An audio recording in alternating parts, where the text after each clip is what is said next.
Salut toi qui me regarde aller depuis 4 ans et qui se dit, moi aussi, j'aimerais ça, mais, puis que là, vous avez des peurs, vous avez des craintes et ce qui est tout à fait normal. Et ce que je suis le plus fière, c'est justement, j'ai pas écouté mes peurs.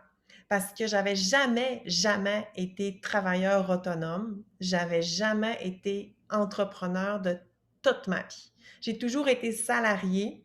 J'ai pas eu beaucoup d'emplois. Et je ne suis pas manuelle, créative, que j'aurais pu avoir une idée du siècle et me dire, hey, ça y est, je vais me partir en affaires, j'ai inventé, j'ai créé quelque chose. Et non plus, je n'ai pas une famille, un entourage qui est très dans l'entrepreneuriat. Ce qui fait que j'étais mal partie. Très mal partie. Comment j'ai fait? Ben, ça s'apprend, gang. Ça s'apprend. Ça se mange une bouchée à la fois, une étape à la fois, tranquillement, pas vite. Euh, oui, j'avais mon salarié, mais tranquillement, pas vite, je suis passée du côté des entrepreneurs, des travailleurs autonomes. Comment on peut y arriver? Comment on peut faire? Ben, tout d'abord, c'est d'écouter, d'apprendre, d'être un bon élève, d'accepter tous ces changements-là. Parce qu'une mentalité de salarié ne se change pas du jour au lendemain. On ne veut pas été habitué de fonctionner d'une certaine façon en tant que salarié. En devenant travailleur autonome, que chaque jour, tu as le plein pouvoir, le plein contrôle de ta journée, tu peux pas toujours prendre congé. Tu peux pas toujours être à écouter la télé. Hein? Il faut avoir une motivation, il faut avoir une méthode de travail. Et ça s'apprend avec de la volonté et surtout si vous êtes prêt à écouter les conseils, d'écouter, de suivre des formations, d'avoir un mentor, une personne avec qui vous avez confiance, qui peut vous donner des trucs, des conseils concernant l'entrepreneuriat, vous avez déjà une très bonne avance. Vous avez également la possibilité euh, de sortir de sa zone de confort. Puis c'est ce qui a été le plus payant pour moi.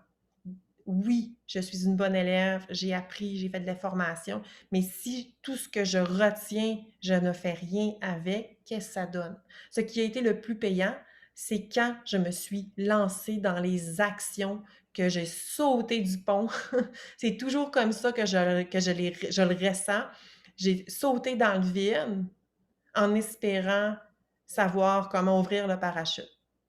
Ben, c'est ça que la meilleure formation. Je me suis plantée, j'ai eu des échecs, j'ai eu des déceptions, j'ai eu beaucoup d'apprentissage suite à ça. Je suis devenue plus forte, meilleure et c'est de la belle formation dans le concret. Hein, souvent, on entend dire: «Ah, à l'université, au cégep, ah, une chance que j'ai eu mes stages. Ah, j'ai appris beaucoup en stage».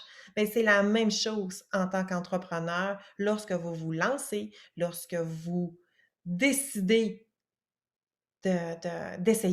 d'essayer de combattre ses peurs, de sortir de sa zone de confort, bien, ce n'est que gagnant et je me relève à chaque échec, épreuve. Mais j'aime pas dire le mot échec parce que c'est pas des échecs, c'est de la formation. C'est ce qui fait que je répéterai pas cette gaffe la prochaine fois. C'est ce qui fait de l'expérience. Et peu importe le livre, peu importe les formations, l'expérience ne s'achète pas. Il faut le vivre, il faut l'essayer et oser. Oser. C'est, c'est la plus belle chose que j'ai fait et que je remercie la vie de, pour une fois, d'avoir osé et pour une fois, je n'ai pas de j'aurais donc dû. Arrêtez de j'aurais donc dû. Oh, j'aurais donc aimé ça. Oh, j'aurais dû. Faites-le.